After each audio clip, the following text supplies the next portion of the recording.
ઘેડ પંથકમાં વહેતા પૂરના પાણીમાં કેમિકલ હોવાની આશંકાવાળો વિડીયો વાયરલ થતા ખેડૂતોમાં ચિંતા પેસી ગઈ છે।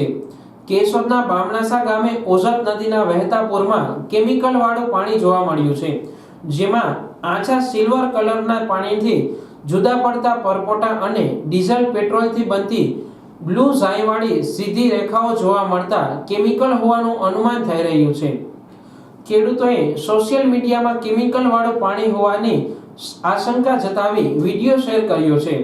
ઘેડ પંથકની મુલાકાતે કિસાન સંઘ નેતાએ ઉબેણ નદીમાં જેતપુર ડાઇંગ કારખાના દ્વારા છોડાતા કેમિકલ વાળા પાણીને લઈ ભવિષ્યમાં ઘેડ પંથકમાં ખેડૂતોના આંદોલનના ભણકારાની ચીમકી ઉચ્ચારી છે। પાલભાઈએ પોલ્યુશન બોર્ડ ભાજપના નેતાઓ હપ્તા ઉઘરાવતા હોવાના આક્ષેપો કર્યા છે। ઘેડ પંથકના અત્યારે 44 ગામો છે એ સંપર્ક વિહોણા છે, એ તંત્રએ પોતે સ્વીકાર્યું છે। ઘેડ પંથકનો કાયમી ઉકેલ આવે, પણ હારે હારે ઘેડ પંથકની અંદર ઉબેણ નદીના માધ્યમથી જે જેતપુર અને એની આસપાસના ડાઇંગ ઉદ્યોગ દ્વારા ઉબેણ નદીમાં કેમિકલ નાખવામાં આવે છે, ને આ કેમિકલ જ્યારે ઓજતના માધ્યમથી આ ઘેડ વિસ્તારમાં ફરી વળે છે।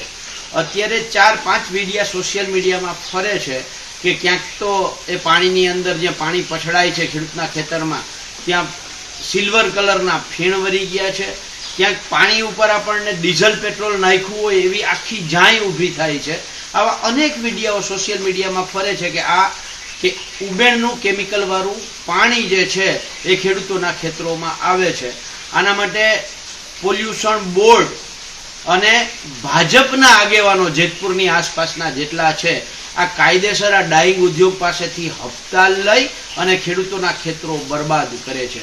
અમે જે 3 માંગ મૂકી છે કે ઘેડ પરિષદ ઊભું કરી ઘેડનો આ કાયમી પ્રશ્ન ઉકેલ લાવવામાં આવે, ઘેડને સ્પેશિયલ પેકેજ ચાલુ વર્ષે આપવામાં આવે, અને ત્રીજી માંગ અમારી એ જ છે કે આ ઉબેણ નદીની અંદર જે કેમિકલવાળું પાણી આખા ઘેડ વિસ્તારમાં આવે છે, આવનારા દિવસોમાં આખો ઘેડ ની જમીન નષ્ટ થઈ જશે, બંજર થઈ જશે। આ બંજર થઈ જાય એની પહેલા આ પોલ્યુશન બોર્ડ હપ્તા લેતું બંધ થાય, ભાજપના આગેવાનો ત્યાંથી જે સત્તા અને પદાધિકારીઓ અને અધિકારીઓ બંને જે હપ્તા લે છે આ હપ્તા બંધ કરી અને આ ઉબેણ નદીમાં ઠાલવવાતા કેમિકલ વાળા પાણીનો તાત્કાલિક નિકાલ કરવામાં આવે એવી કિસાન કોંગ્રેસની માંગ છે। જો નહીં થાય તો આવનારા દિવસોમાં અમે આ મુદ્દે ગાંધી ચિંધ્યા માર્ગે લડત કરવાની અમારી તૈયારી છે।